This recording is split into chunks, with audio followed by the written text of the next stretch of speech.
All right, so before we get into today's video, I wanted to take a minute to say thank you guys so much for 5,000 subscribers on this channel. Wow, like this channel is something that I've been wanting to do for as long as I can remember, years and years and years. I started doing cooking content on the internet during the pandemic on like TikTok and Instagram and all that stuff, but I've always wanted to really take it to the next level, and that's what this channel is all about. And the fact that you guys are actually coming through and enjoying the content means the absolute world to me. It's incredibly humbling, and I just want to say thank you guys so much for showing up and showing out. Um, so that being said, buongiorno. What's up, guys? So I'm going to be showing you how to make my personal favorite pasta dish. This is a Roman dish called carbonara, and I've made it a few times. I've never made it quite this way because today I kind of, went for broke, literally, because I bought the traditional meat that is used in carbonara, and it's called guanciale, and it's also known as like cheek bacon. It's cut from the jowl of the pig, but it has the same kind of flavor as like bacon does, but apparently way more rich and all that. So I went to a Italian butcher shop. I've never used guanciale with my carbonara that I've made, but I really want to do this special and try to keep it as traditional as I can. So first things first, let's check out what we're gonna need for this recipe. You're gonna need a pot for your pasta. You're gonna need a pan to cook your guanciale. I'm also gonna be using tongs and a spider. And I don't have a cheese grater, so I'm using this microplane to zest the cheese. The ingredients for the actual pasta are going to be quite simple. You're going to need, of course, your pasta. I'm deciding to go with fettuccine. Traditionally, you will use spaghetti or linguine, but I prefer fettuccine, so I'm going with that. Next is, of course, the cheese, very important part. Traditionally, they use Pecorino Romano. I'm in a small town area right now, so I could only get my hands on Romano. The difference between the two is Pecorino Romano is made from sheep's milk, whereas Romano is made from cow's milk, but the tastes are pretty similar. So if this is all you can get, it's gonna work pretty well. You're also gonna need some eggs. The rule of thumb that I've heard is 1 egg per person plus one. So say for instance, you're cooking for 5 people, you'd use 6 eggs. I'm cooking for just me, so I'm using 1 egg plus one equaling 2. You're gonna want some peppercorns. I have these black and white peppercorns. If you just have normal pepper, if you want to just use like ground pepper, that's perfectly fine. It's up to you. And of course, the star of the show, we've got our guanciale. This is our pork jowl, also known as cheek bacon. This was actually a pretty good price for 1.4 pounds. It was 18 bucks. Guanciale is, in my experience, pretty hard to find. I had to go to an Italian butcher shop to get my hands on this. So if you can't get your hands on guanciale, if they don't have it in your area, or maybe the price point's a little too high, don't fret. You can use other things instead. For instance, people use bacon or pancetta, and honestly, I've used Spam before, and it turned out pretty great. So don't come for me, Italians. Please don't come for me. I'm on your side. But if you can't find guanciale, it's not the end of the world. You can use what you have in order to make carbonara. But luckily, I was able to get my hands on some guanciale. So let's go ahead and prep this and get the pasta water going to a roaring boil.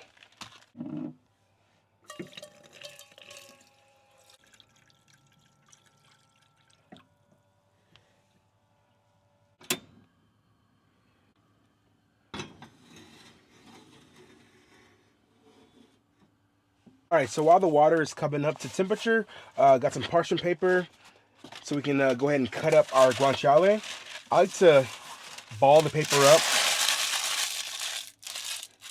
That way when you unfold it, it's less likely to be, moving around, and it actually stays rather flat. So that's what I do.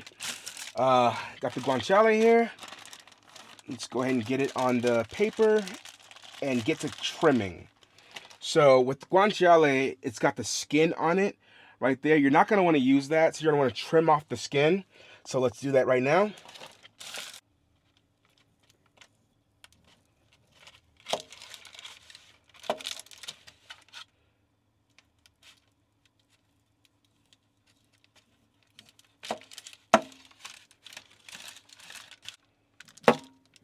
Then we're going to cut the guanciale into little slices that we're then going to cut into cubes.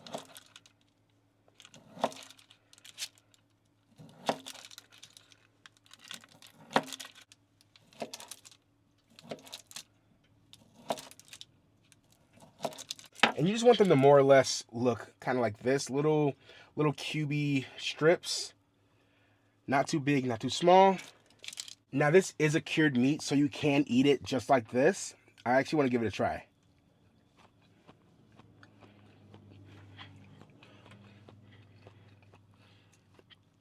Oh wow, yeah. It definitely has like the fattiness of a bacon. Pork belly, obviously, it has that same kind of taste. A little more rich though. I'm not sure how it's going to taste like actually fried up, but so far so good. This is actually pretty freaking good. All right, so the next steps for this dish kind of move quickly. Once the water comes to a boil, you kind of want to be ready to get everything done. So what we're going to do right now is shred the cheese. Like I said, we have our Romano cheese. You kind of just want to shred a bunch of cheese into like a bowl or something like that so you can end up mixing it together with that egg yolk. So let's get started with that. All right, so just like with the eggs, the amount of cheese you're gonna need for this dish really depends on how many people you're gonna have. So it's just me. So like I said, I'm starting with 2 egg yolks. So you're gonna crack the eggs, separate the yolks out, let the whites fall down.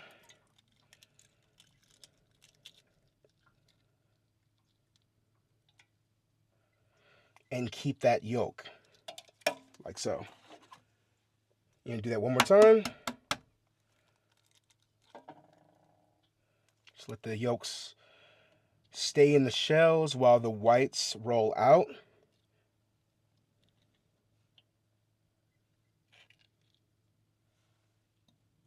Two egg yolks. So I don't have an exact measurement for the cheese, but you're just going to want to add enough cheese until this turns into a paste-like consistency. All right, let's give this a mix.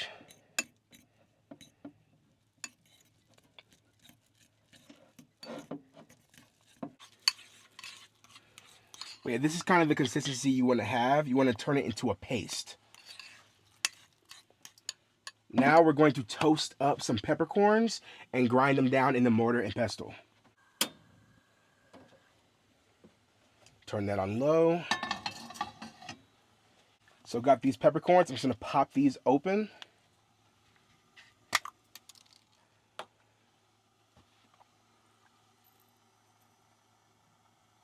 That should be plenty. Just drop those in the pan. All right, this won't take long. You're just gonna roll these around until the room starts to smell like pepper. You'll know when it's ready. While not absolutely necessary, doing this does help bring more of a robust flavor to your pepper, which I personally like.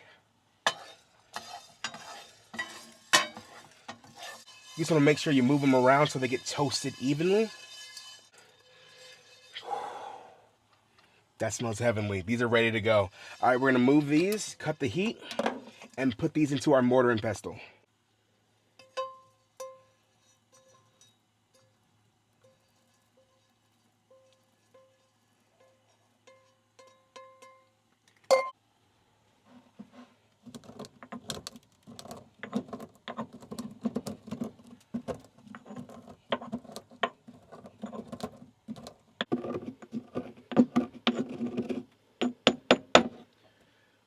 All right, I'm gonna add some of our freshly ground pepper into our mixture here. Just give that a mix.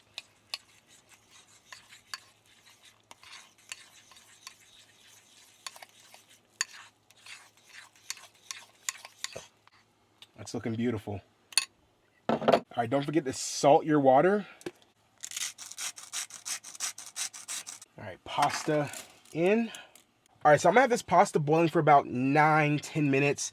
I like my pasta a little al dente, so I'm gonna go with around 9 to 10 minutes for that.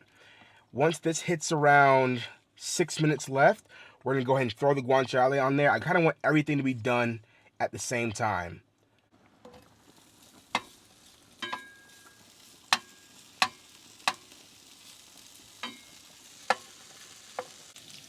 All right, the pasta's ready, so let's go ahead and drain this. All right, we're draining the pasta water, but we're not going to drain all of it. You definitely want to keep some pasta water for the sauce that we're gonna make. But yeah, you're definitely going to want to save some of that pasta water in there for the sauce. All right, that guanciale is done. Let's go ahead and get that out.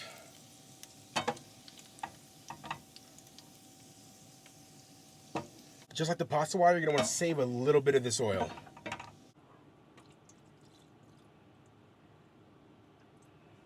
All right, we're going to grab this pasta.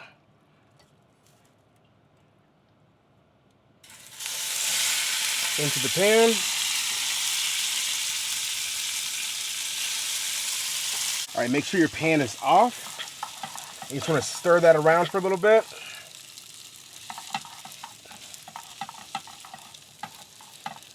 Then we're going to add our egg cheese mix.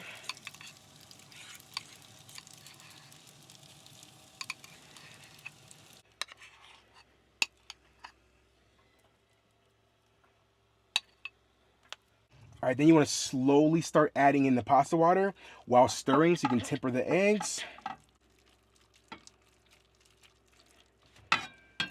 Just add a little bit and give it a stir. You don't want to scramble these eggs, so you definitely want to take this process a little bit slow.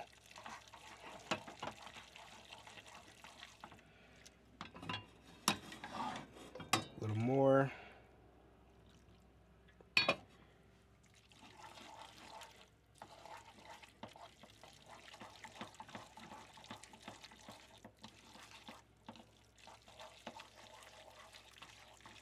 And that's what you want to see, this beautiful, beautiful creamy sauce right here. Look at that. Oh my God.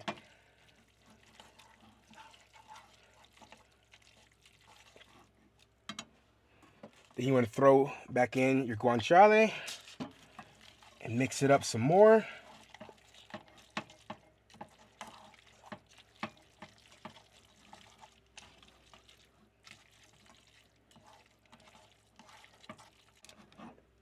Wow. Look at that. Nothing left to do but serve this up on a plate and get ready to try it.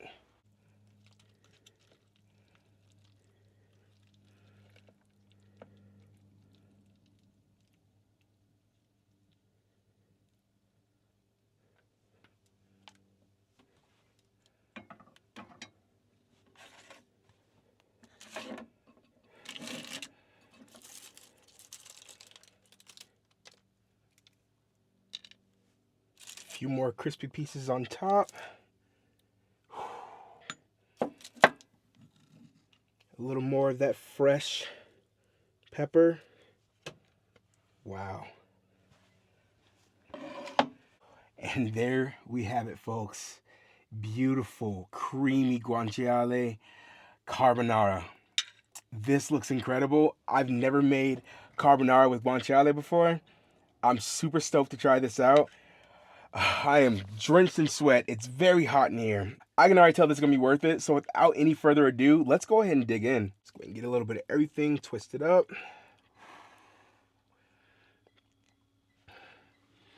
Cheers.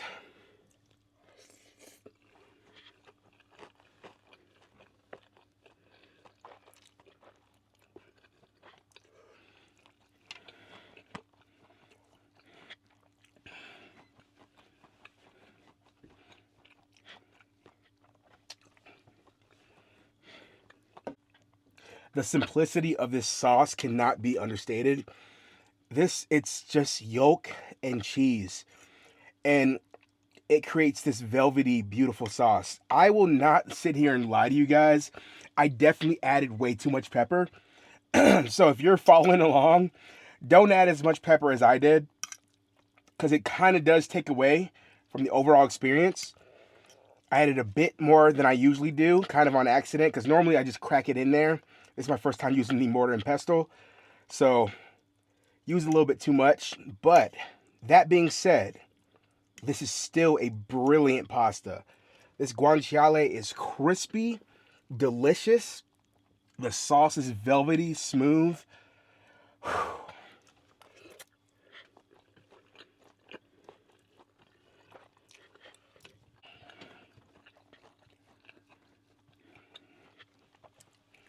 There's not too much more to say. This is a all-star pasta. This is my favorite pasta, hands down. And there are so many ways you can make this. Next time I make this, I definitely want to go a little bit lighter on the pepper for sure. And I want to get my hands on some pecorino romano. This is a great pasta, and I cannot wait to perfect this recipe and give it to you guys. I've been toying with the idea of making like a duck bacon and turning that into a carbonara. I think that would be really good, because I know a lot of people don't eat pork out there, and honestly, I love duck. It's like probably one of my favorite meats, and sometimes duck definitely tastes kind of like pork sometimes. So I was playing around with the idea of doing a duck bacon carbonara. So maybe that will come out on the recipe. But yeah, I'm going to enjoy the rest of this pasta. I hope you guys enjoyed the video and are following along maybe. Again, you don't need guanciale. You can use anything you got. Last time I made carbonara, I used the bacon flavored Spam, and it was delicious. It was absolutely delicious. You don't have to go fancy to make this meal. This meal is about comfort. This meal is about simplicity and melding flavors together. So whatever you got that you can make this, I say go for it. This is a meal for everyone. But yeah, hopefully you guys enjoyed the video. If you did, let me know down in the comments. What do you want to see next?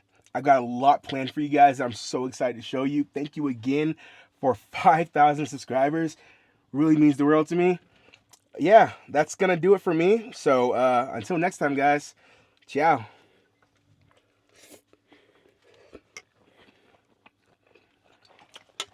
Wow.